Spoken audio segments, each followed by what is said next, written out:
If I were to hire a private detective, I have to say, truthfully, I wouldn't want one or the other, I'd want both of them.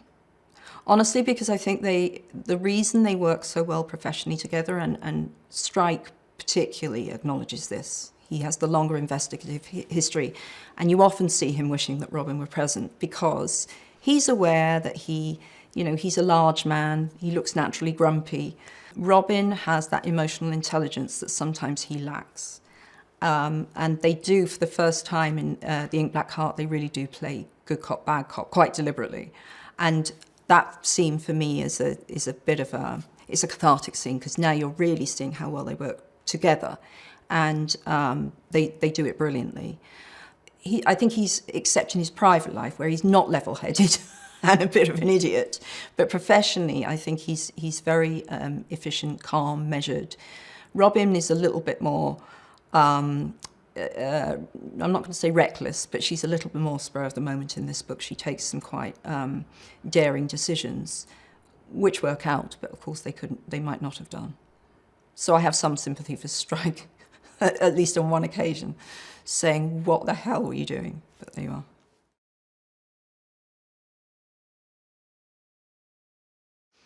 The reason I love writing those two characters so much is I love them both as characters, and I love the friendship.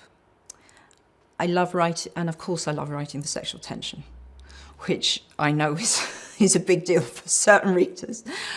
But my feeling was always that each of them had quite a lot of changing and growing to do.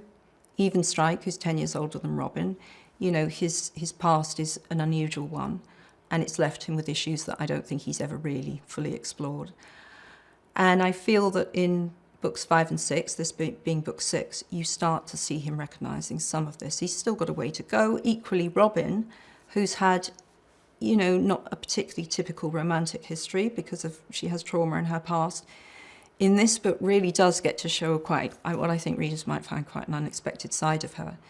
So I love the fact, to me it's a real friendship. They can occasionally infuriate each other, but they are very complementary personalities, I think. And their shared endeavour is at the absolute root of what they value in each other, and I think now in this book, particularly at the end when something quite symbolic happens, you see that they recognise that they couldn't have done it without each other, and that's